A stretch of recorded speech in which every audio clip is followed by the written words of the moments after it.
사랑이 많으신 하나님 아버지 감사합니다. 오늘도 이렇게 하나님의 말씀을 배우고자 이 자리에 나오고 하나님의 말씀을 읽게 하시니 감사드립니다.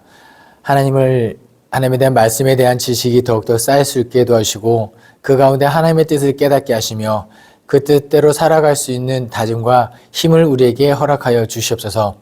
무엇보다도 더욱더 겸손해지기를 소망하며 예수 그리스도의 이름으로 기도합니다. 아멘. 네. 지난 강의까지 해서 출애굽기 20장에 보면은 10계명이 나온다고 제가 말씀드렸는데요. 10계명은 어떻게 보면 이제 계명의 핵심들이죠. 10개의 계명. 거기서 다 모든 것이 파생된다고 보시면 돼요. 이제 10계명을 1계명부터 4계명까지는 하나님에 관한 계명. 그다음에 5계명부터 10계명까지는 사람에 관한 계명. 그래서 예수님께서도 누가 물어보죠. 뭐가 가장 큰 계명입니까? 하나님을 사랑하고 이웃 사랑을 이야기하고, 그리고 사도 바울도 이제 로마서에서 뭐라고 얘기하냐면 사랑은 이웃에게 악을 행하지 않으니 그러므로 사랑은 율법의 완성이다 라고 할 정도로, 그러니까 이 10계명의 모든 계명들이 이게 다 있는 거예요. 그러니까 사랑이 있으면 다 용서가 되고 굳이 뭐 어떤 규칙이나 법들이 필요 없는, 그럼 율법은 왜 만들어 놓은 거냐? 사랑이 없어서 그래요. 인간에게 사랑이 부족하기 때문에, 사랑이 없으니까 갈등이 있고, 이거를 해결하려면 명확한 또 기준이 있어야 되잖아요. 그 기준 때문에 이게 죄라는 것을 깨닫게 하기 위해서 이제 율법이 나오는 건데, 그 중에 핵심이 10계명이다. 이 개념 하나 갖고 가시면 좋을 것 같아요. 아직 우리가 모세오경을 다 읽지 않은 상황에서 창세기, 출애굽기, 레위기, 민수기, 신명기를 모세오경이라 부르죠. 모세가 쓴 5개의 책에서 모세오경이고, 이것을 2글자로 줄이면 율법입니다. 그러니까 성경책에서 너희가 율법을, 계명을, 율례를 어쩌고저쩌고 다 나오는 게 다 모세오경이에요. 이게 핵심이에요. 이게 기준으로 모세오경에서 다 율법을 이렇게 가르치잖아요. 그리고 이것을 너희가 지키면 복받고, 이것을 지키지 않으면 저주를 받는데, 나머지 그럼 역사서들은 뭐냐? 봐라. 하나님을 이 율법을 잘 지켰을 때 나라가 흥했고, 지키지 않을 때 쇠했다. 그리고 선지서들은 뭐냐? 그래, 율법서에 말한 대로 이루어지고 있는 거 아니냐? 경고의 메시지를 보내는 거다. 이렇게 보시면 돼요. 그러니까 율법서가 핵심, 창세기부터. 그래서 지금 이제 우리가 오늘부터 민수기 강의까지 지루한 것을 어떻게든 제가 재밌게 한번 해보겠습니다. 우리 성경 통독에 아주 위기가 되는 이 율법 규정들. 뭐야, 이거 지금? 왜 나한테 이게 모르겠는데 도대체. 어렵고 읽으면 눈꺼풀 자꾸 내려오는 여기 부분을 한번, 그럼에도 불구하고 재밌게 한번, 출애굽기 이제 10계명까지는 뭐 읽으면 하죠. 아마 출애굽기 시내산 도착하는 여장까지는 역사적인 이야기를 잘 오셨을 거예요. 근데 출애굽기 21장부터 23장까지 여러 가지 규정들이 나옵니다. 21장에서는 종을 어떻게 할 것인가, 종을 관리하는 법. 그 다음에 21장에 또 보복법, 눈에는 눈, 이에는 이, 이런 게 나오죠. 그 다음에 22장에서는 배상법, 죄를 저지르면 어떻게 배상할 것인가. 지금하고는 좀 다르죠. 지금 배상하는 규정이랑은 좀 달라요. 그 다음에 기타 사회 질서들이 22장에 나오고, 23장에 공정한 재판을 어떻게 해야 될 것인지, 그리고 절기를 어떻게 지킬 것인지, 그 다음에 여호와를 섬기라라는 명령이 이제 23장까지 규정이, 이게 거의 어떻게 보면 출애굽기법이 율법의 근간이라고 보시면 돼요. 10계명에서 시작하고 이 23장까지가 근간이고, 이 사회가 복잡해지면 복잡해질수록 이스라엘 민족들이 이 규정들이 더 명확해지고 더 보완되고, 이렇게 보시면 되겠습니다. 그러면 이렇게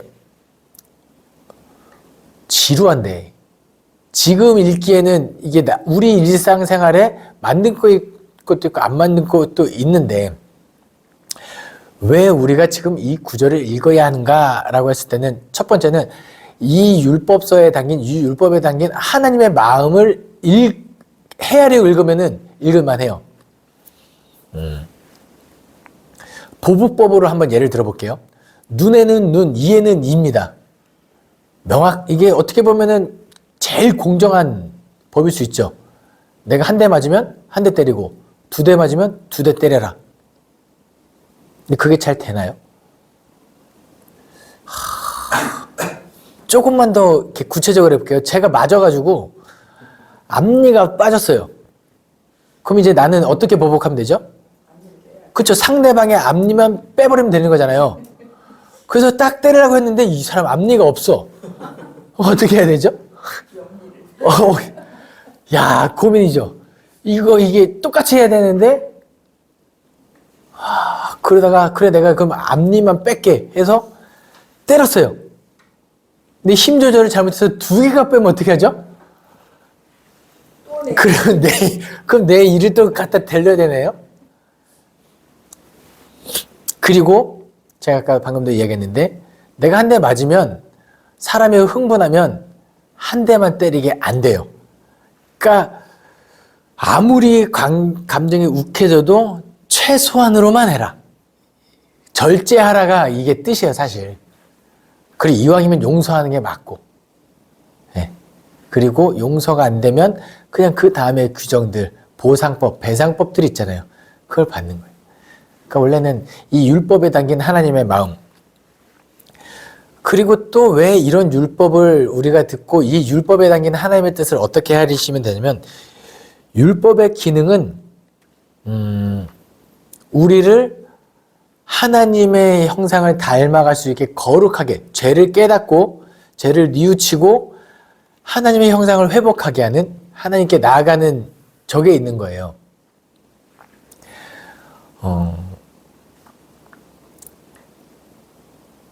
어젯밤에 꿈을 꿨는데 조상 누가 나타나서 로또 번호를 알려줬다고 가정을 해보겠습니다. 근데 여러분께서는 로또 번호를 있잖아요. 행운의 숫자입니다. 이렇게 알려주면 몇 번일 것 같습니까? 7번이거나 아니 완전수 10번이거나 10이거나 이럴 수 있겠죠. 이렇게 알려주는, 애매하게 알려주는 것보다 명확하게 7 이렇게 알려주는 게 좋죠. 그러니까 율법을 세세하게 알려주는 이유는 뭐냐면, 이렇게만 해라. 하나님께 나아갈 수 있는 아주 명확한 길인 거예요. 이것만 지키면 되는 거예요. 어떻게 보면 하나님이 우리로 하여금 거룩하게 살 수 있는 그 하나님의 러브레터. 요즘 혹시 그 영화 엽기적인 그녀 보셨나요? 보신 분들이 있고 안 보신 분들은 계시겠죠? 한번 보세요. 재밌습니다.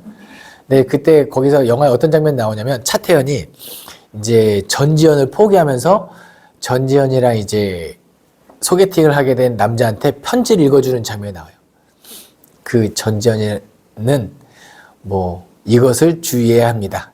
어쩔 때는 이렇게 해야 되고, 가끔은 싫어도 싫은 티 내면 안 되고, 가끔은 신발도 바꿔 신어줘야 되고, 이렇게 쭉 설명해 주는 장면이 나와요.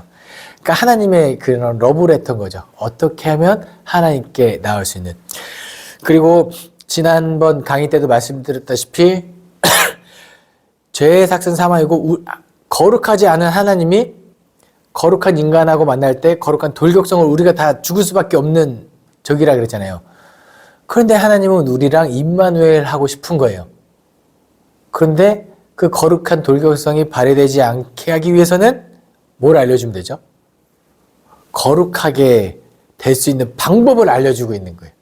그러니까 율법을 읽으실 때, 하나님께서 우리를 이렇게 세세하게, 디테일하게, 자세하게 사랑하고 그 길을 알려주고 계신구나 하고 읽으면 그래도 좀 덜 졸리실 거예요. 그리고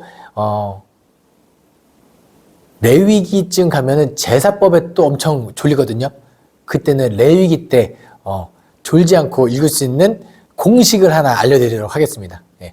어쨌든 출애굽기 20장 10계명에서부터 24장까지 이 다양한 규정들에 담긴 하나님의 마음을 헤아리면서 읽으면 더 규정들이 더 하나님의 사랑의 마음을 담으면서 우리가 묵상하면서 읽을 수 있을 것 같아서 그렇게 읽으시면 좋겠습니다. 드디어 출애굽기 24장에서 20장부터 23장까지 다양한 율법 규정들 이 약관에 동의하겠냐? 동의하는 순간 뭐도 생기는 거냐면 의무도 생기는 거예요. 그동안에 그냥 원망 하다가도 자유롭게 살다가 동의하면 하나님과의 언약 맺은 백성으로서 어느 정도 의무가 생기는데 재밌는 건 뭐냐면 율법서 모세 오경의 핵심은 가장 중요한 건 어디에 기록되어 있냐면 레위기입니다. 레위기가 율법의 핵심이에요. 그것을 기준으로 해서 데칼코마니처럼 레위기 중심에 있고 그 바깥으로 출애굽기와 민수기가 싸고 있고 그 바깥으로 창세기와 신명기가 싸고 있어요. 그래서 레위기를 딱 놓고 반으로 딱 접으면은 내용이 겹쳐지게 그렇게 유대인의 문학은 그런 구조로 돼 있어요. 우리는 기승전결인데 걔네는 기승결, 승 뭐 이런 식으로 아무튼 가운데 1, 2, 3, 1-1 뭐 이런 식으로 돼 있거든요. 근데 레위기 이때까지 해서 언약식을 체결하잖아요. 출애굽기에서 나와서 출애굽기 광야 생활에 이스라엘 민족들이 원망해요. 물 달라고 원망하고 밥 달라고 원망하고 고기 먹고 싶다고 원망하고 하잖아요. 근데 그때 그냥 하나님께서 들어주십니다. 원망을. 근데 민수기 때는 똑같은 원망을 계속 하거든요. 만나, 메추라기, 물, 마사, 무리바. 근데 여기서 뭐가 동반되냐면 처벌이 동반됩니다. 출애굽기 광야 여정에서는 그냥 원망을 들어줘요. 민수기 때는 처벌이 동반되는데 달라진 건 뭐가 있죠? 언약 맺은 백성이냐 아니냐. 그러니까 우리의 신앙도 마찬가지거든요. 하나님의 언약을 모르고 믿을 때는 다 철없이 믿을 때는 다 오케이. 모르니까. 근데 세례를 받았고 내가 하나님의 백성으로 거룩하게 살겠다고 다짐하면 그때는 좀 달라져야 됩니다. 믿음도 달라져야 되고 행동도 달라지셔야 됩니다. 내가 예나 지금이나 똑같다. 그러면 하나님이 얼마나 오래 참고 계시는지 깨닫고 나는 하나님께 불효자구나 생각하시고 다시 한번 하나님 앞에 온전한 믿음을 가지시면 좋겠습니다. 그래서 24장에 드디어 약간의 동의한 민족들이 하나님과 언약식을 체결하죠. 언약식을 어떻게 체결해요? 모세와 나답과 아비와 이스라엘 장로 70명이 올라와서 하나님께 경배하고 그 다음에 산 아래에다 제단 쌓고 12지파대로 기둥 세우고 여호와께 소로 번제와 화목제를 드리고 모세가 피를 가져다가 제단의 절반을 뿌리고 나머지 절반은 백성에게 뿌려서 그래서 거룩하게 만들므로 이제 민족적인 언약을 체결하죠. 언약의 피예요. 그래서 언약의 피? 언약의 피? 어디서 들어본 것 같은데? 언약의 피 또 가면은 어디서 나올까요? 언약의 피. 누가복음에 가면 나옵니다. 성찬식 때 마셔라, 먹어라. 이는 내 살이다. 마셔라. 이는 내 피로 세우는 새 언약이니라. 이게 되는 거예요. 언약의 피. 그래서 이제 언약식을 체결하고 하나님께서 24장에서 다른 사람은 올라오지 말고 모세만 올라와라. 내가 두 돌판을 친히 새겨주겠다. 그래서 모세가 올라가는 장면까지.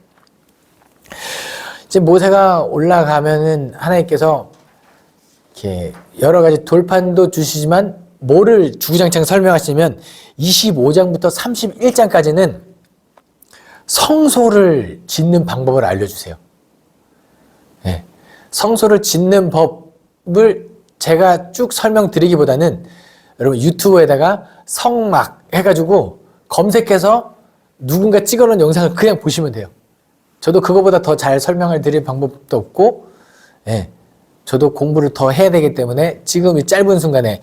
그래서 25장에는 성소를 칠 예물, 증거계, 진성병 두는 상, 등잔대 기구들 등등등.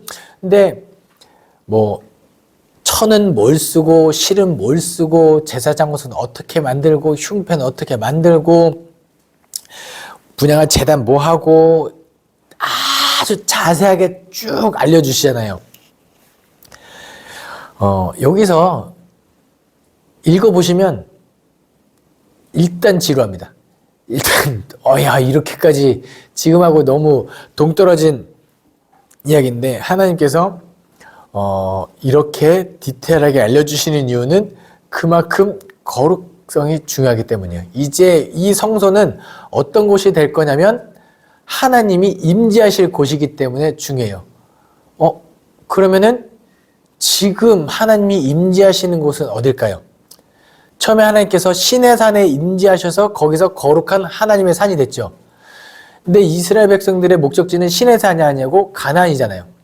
그럼 가나안으로 가다가 하나님께서 부르면 모세 혼자 백성들 기다려 하고 시내산에 또 그 80세 먹은 노인이 시내산에 가서 하나님 만나고 와서 내려와서 이스라엘 백성들에게 이게 여호와의 말씀이니라 하고 다시 데리고 가다가 또 멈추면 시내산에 혼자 또 이럴 수 없잖아요. 그러니까 하나님께서 뭘 명령해요? 내가 너희와 함께 하겠다. 어디로 가든지 따라가겠다. 나를 위하여 그 처소를 만들어라. 이건 진짜 하나님의 굉장히 파격적인 조건이거든요. 내가 너희에게 임재하겠다. 그래서 하나님이 이동할 수 있는 처소가 된 거죠. 그리고 나서 이스라엘 백성들이 가나안 땅을 정복하고 그것이 기브온 산당에 있었어요. 그리고 나서 그 성막 다음에 다윗 궁에서 나는 이렇게 좋은 벽돌집에서 있고 하나님의 저 천막에 있는 것이 이거는 아닌 것 같아서 하나님을 위하여 성전을 짓겠습니다 했을 때 하나님께서 너는 피를 많이 흘렸기 때문에 안 돼 이러셨죠. 하지만 다음 네 아들 때 해야게 해주겠다. 그때부터 다윗이 아주 열심히 성전을 지을 수 있는 물건들을 만듭니다. 준비해놓고 솔로몬 때 성전을 지었잖아요. 그럼 성전에는 뭐가 들어오면 돼요?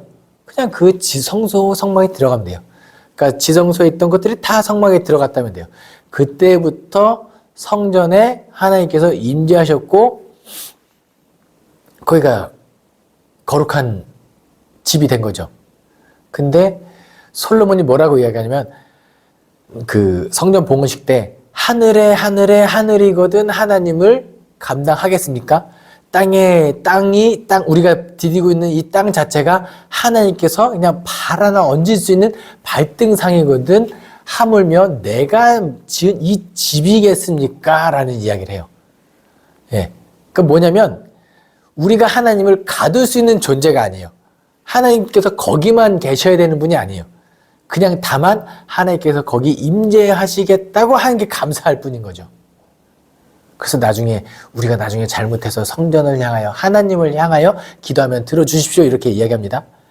이게 쭉 지나서 이제 성전이 어디로 변하죠? 예수님께서 십자가를 달려 돌아가실 때 성소와 지성소를 나누고 있던 휘장이 찢어지고 히브리서의 말을 빌리면 이제 우리가 예수 그리스도의 보혈을 힘입어 지성소에 들어갈 담력을 얻었느니라 이런 말이 있어요. 옛날에는 거기 아무나 들어가면 죽었거든요. 근데 이제는 우리가 예수 그리스도의 보혈로 말미암아 들어갈 수 있게 됐죠. 그때부터 성전은 어디가 성전이냐면 고린도전서 3장 16절인가. 너희는 너희가 하나님의 성전인 것과 하나님의 성령이 너희 안에 계시는 것을 알지 못하느냐. 그래서 우리가 이제 하나님의 성전이 된 거예요. 그럼 우리는 하나님이 우리 안에 거하게 임재하시겠다는 거에 감사함을 느끼고 뭘 하면 돼요? 성전을 짓는 것처럼 정성스럽게 거룩하게 만들면 됩니다. 이게 성막 짓는 법을 읽으실 때는 그걸 깨달으시면 기억하시고 읽으시면 좋을 것 같아요. 와, 이렇게 힘들게? 아니에요. 한 땀 한 땀 우리가 나를 거룩하게 만들 수 있는 방법이구나 하면서 읽으시면 돼요. 이 성소를 짓는 법이 얼마나 중요하냐면요. 이게 25장부터 31장까지 성소를 짓는 법을 알려주셨잖아요. 그리고 나서 뒤에 가면은 35장부터 40장까지 이거 앞에서 읽었던 것 같은데 또 나오네? 맞아요. 앞에서는 25장부터 31장까지는 이렇게 만들어라 이거고 35장부터 40장까지는 그렇게 만들었더라 이거예요. 만드는 법을 알려줬고 그 방법대로 만들더라. 이게 출애굽기 뒤에 우리를 지루하게 만드는 이 성소 만드는 규정입니다. 자, 그러면은 이제 뒤에서 이왕 나왔으니까 뒤에 성소를 만드는 방법을 알려준 대로 그대로 행하였다가 또 핵심 구절인 거예요. 최초의 원죄가 어떻게 들어가죠? 아담과 하와에게 선악과를 먹지 마라. 정령 죽으리라. 근데 말씀이 어떻게 변질되죠? 정령 죽을까 하노라. 뭐 이렇게 그냥 시키는 대로 하면 됩니다. 예. 시키는 대로만 하면 됩니까? 그거면 되죠. 우리가 하나님은 또 우리에게 또 더 많은 걸 또 요구하시진 않으세요. 요구하시나? 이 정도만 하면 됐으니까. 예. 예. 어쨌든 핵심은 그대로 하나님의 말씀대로 그대로 행하는 것까지가 넘어가면 이제 출애굽기에서는 그걸 발견하시면 돼요. 그런데 안타까운 사건이 나오죠. 그렇게 모세는 그 거룩한 산에 혼자 올라가서 성막 짓는 법도 다 듣고 숙지하고 그 무거운 돌판을 지고 있는데 하나님께서 뭐라고 말씀하세요? 큰일 났다, 난리 났다, 야. 밑에 시내산 밑에 가관이다, 모세야 어떡하냐. 예? 실상 못해. 그래서 이 31장부터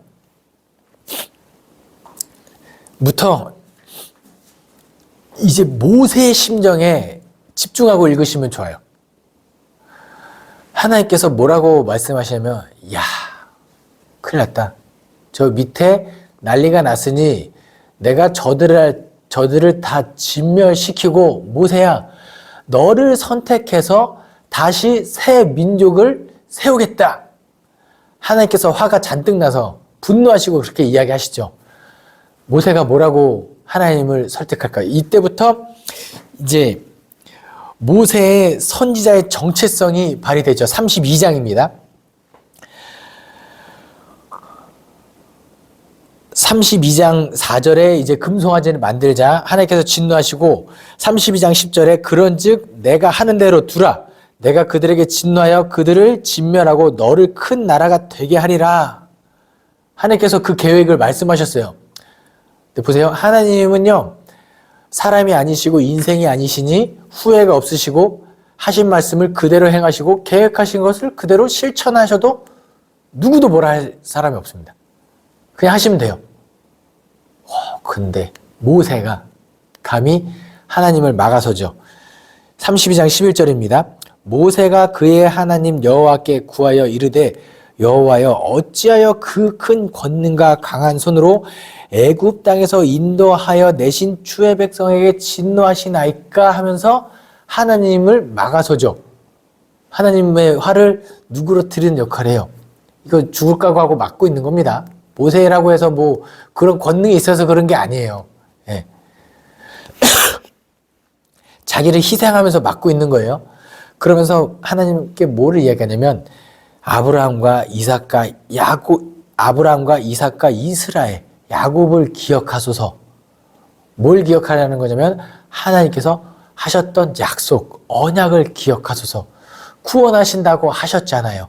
생육하고 번성하겠다고 하셨잖아요.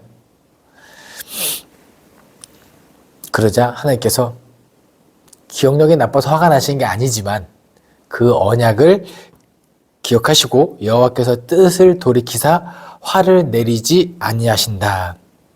32장에서 이제 모세가 죽을 각오를 하고 하나님의 진도를 막아서잖아요.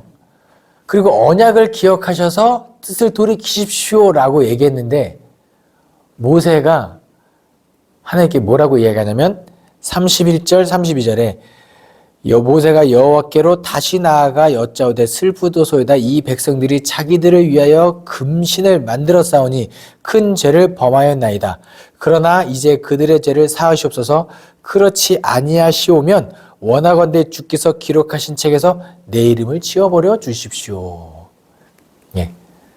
그 내 이름을 지워버려도 괜찮으니까 이 백성만큼은 구해달라고 이제 모세가 말하고 있는 그 백성들을 얼마나 사랑하는지 느껴지는 대목이거든요. 이 정체성을 나중에 사도 바울이 따라합니다. 예. 그건 로마서에 가서 다시 한번 말씀드릴게요. 그러니까 선지자의 정체성은 하나님의 말씀을 듣고 그것을 있는 그대로 전하는 것과 또 한 가지는 하나님의 진노를 막아서는, 그런데 진노를 막아설 때 다른 거 아니에요. 자기 희생입니다. 어떻게 보면 예수님께서도 그 역할을 감당하신 거거든요. 죄가 많은 인류를 하나님께서 심판하시지 않도록 자기를 희생하셔서 하나님의 진노를 막아선 예수님의 선지자적 사역이 되겠습니다. 그런데 요거 한 가지 또 짚고 넘어가겠습니다. 금송아지를 이스라엘 백성들이 만들었잖아요. 왜 만들었을까요? 금송아지를 만든 이유. 첫 번째는 눈에 보이지 않는 신을 따라가는 것은 쉽지 않습니다. 눈에 보이는 신을 만들고 싶은 거예요.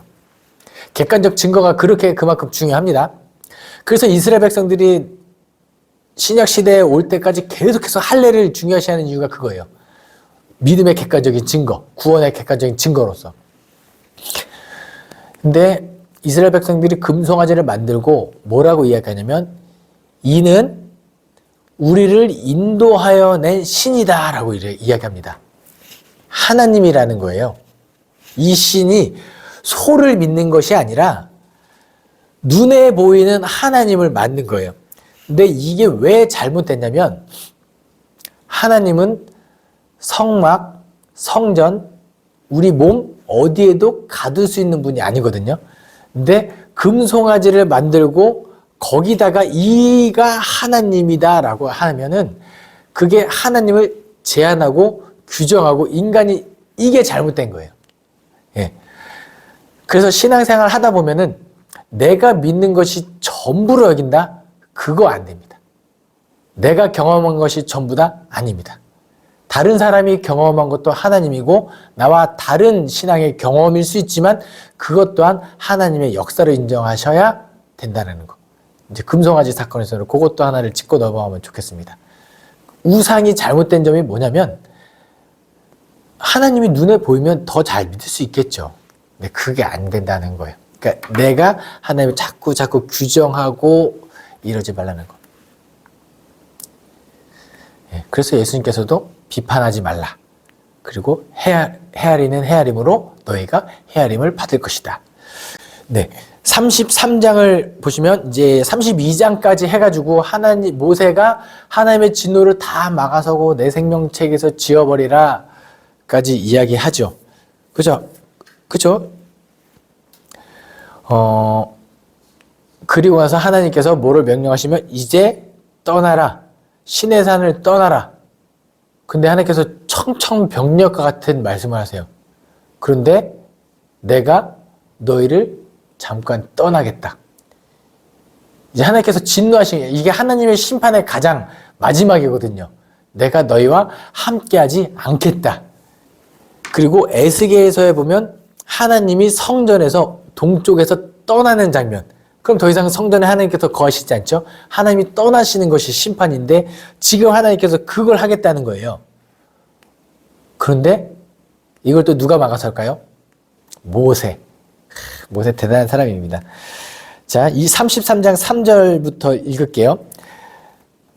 너희를 적과 꿀이 흐르는 땅에 이르게 하려니와 나는 너희와 함께 올라가지 아니하리니 너희는 목이 곧은 백성인즉 내가 길에서 너희를 진멸할까 염려함이니라 하시니 백성이 이 준엄한 말씀을 듣고 슬퍼하여 한 사람도 자기 몸을 단장하지 아니하니 여호와께서 모세에게 이르시기를 이스라엘 자손에게 이르라 너희는 목이 곧은 백성인즉 내가 한순간이라도 너희 가운데 이르면 너희를 진멸하리니 너희는 장신구를 떼어내라 그리하면 내가 너희에게 어떡할지를 정하겠노라 하셨음이라. 그러니까 3절부터 5절까지 하나님의 마음이 좀 느껴지시나요? 너희는 이제 시내 산을 떠나서 가나안 땅으로 가라. 근데 나는 잠깐 너희와 함께하지 않을 거야. 왜요? 함께하다가 너희를 내가 진멸할까 봐. 그 하나님의 노하심이. 하나님의 노가 얼마나 큰지 아시겠죠? 이제 그것을 진멸할까. 혹시 강의를 들으시면서 육아를 하시는 부모님들 있잖아요. 자녀에게 화가 많이 나면 빨리 그 자리를 일단 떠나십시오. 자녀에게 큰 재앙이 내릴 수 있습니다. 화를 일단 떠나서 화를 진정시키고 자녀를 다시, 그 하나님 아버지의 마음이 이런 거예요. 그래서 하나님께서 내가 이제 잠깐 떠날 거야. 그래서 치장했던 거 이런 거 다 일단 제하여 버리라. 그러나서 3절부터 6절까지 그걸 말씀하신 다음에 7절부터 11절까지는 잠깐 툭 떼어놓고 3, 4, 5, 6, 12절로 넘어가시면 문맥이 잘 맞습니다. 33장 읽으실 때 3, 4, 5, 6, 12 하나님께서 그렇게 내가 너희를 잠깐 떠날 거야 했을 때 12절에 모세가 여호와께 아뢰되 보시옵소서 주께서 내게 이 백성을 인도하여 올라가라 하시면서 나와 함께 보낼 자를 내게 지시하지 아니하시나이까 주께서 전에 말씀하시기를 나는 이름으로도 너를 알고 너도 내 앞에 은총을 입었다 하셨사온즉 뭡니까 이거 지금 모세가 뭐 말하는 거예요? 예전에 약속하셨잖아요. 나한테 그 바로에게 보낼 때부터 이미 내가 너와 함께 하겠다고 약속하셨는데 백성을 떠난다는 것은 곧 나를 떠난다는 말인데 그러면 안 되십니다 하나님. 나 혼자 가는 건 안 됩니다. 쭉 하면서 하나님께서 모세의 이야기를 듣고 이제 화를 많이 누그러뜨리시죠. 자, 여기서 모세 때문일까요? 하나님의 속성 때문일까요? 둘 다인데 하나님의 속성 때문이 저는 크다고 보고 하나님께서 그래서 뭐라고 말씀하시냐면 33장 19절입니다. 여호와께서 이르시되 내가 내 모든 선한 것을 내 앞으로 지나가게 하고 여호와의 이름을 내 앞에 선포하리라. 나는 은혜 베풀 자에게 은혜를 베풀고 긍휼히 여길 자에게 긍휼을 베푸시느니라. 긍휼이 여호와께서 긍휼이 많기 때문에 길이 참고 다시 함께 하신다. 우리가 이뻐서 하나님께서 우리 죄를 용서하시는 것이 아니라 예수 그리스도의 보혈로 우리가 덮어졌기 때문에 그리고 하나님께서 은혜롭고 자비롭고 노하기를 더디하시고 은혜가 크시기 때문에 우리를 지금 이렇게 용서하고 강의하게 하시고 강의를 듣게 하시고 성경을 읽게 하신다. 요거를 보시면 되겠습니다. 어쨌든 이 모세는 좀 멋있는 사람인 것은 분명한 것 같습니다. 이 33장에서 이제 모든 일이 다 끝난 다음에 하나님께서 34장 6절에 다시 한번 하나님의 속성 여호와께서 그의 앞으로 지나시며 선포하시되 여호와라 여호와라 자비롭고 은혜롭고 노하기를 더디하고 인자와 진실이 많은 하나님이라 하면서 두 번째 네가 내려가서 깨트려던 돌판 다시 들고 와서 새겨라 라면서 돌판 갖고 와서 돌판 다시 한번 주고 다시 한번 하나님의 은총을 입고 하나님께 경배하며 다시 한번 언약식을 체결했다기보다는 그 하나님과 의 민족이 맺었던 언약을 다시 한번 기억하면서 이제 시내산 떠나기 전에 성막부터 만듭시다가 이제 35장부터 40장까지 말씀입니다. 성막을 뚝딱뚝딱 지을 때 아무나 만드는 것도 아니고 선택한 부살렐과 오홀리압이라는 사람들, 그래서 아주 그냥 뭐 천막 만드는 사람, 뭐 기둥 세우는 사람 해가지고 하나님의 사역을 감당할 수 있는 사람을 세우셨고 그 사람들과 함께 성막이 만들어졌고 39장 42절 43절에 여호와께서 모세에게 명령하신 대로 이스라엘 자손이 모든 역사를 마침에 모세가 그 마친 것을 보고 여호와의 명령하신 대로 되었으므로 모세가 그들에게 축복하였더라. 여기서 핵심이 뭐냐면 성막을 다 만들고 하는 과정에서 핵심은 여호와께서 모세에게 명령하신 대로 그대로 행하였더라. 이것이 다 되니까 이제 기구들이 다 만들어졌잖아요. 그다음에 40장에서는 만들어진 기구를 하나님께서 명령하신 대로 배치하는 거예요. 성막과 성소는 어디에, 그리고 물두멍은 어디에 위치하고 분향단이나 이런 것들을 어디에 다 배치시키고 성막 봉헌식을 하죠. 성막 봉헌식의 핵심은 뭐냐면 이제 주님께서 여기에 임재하옵소서.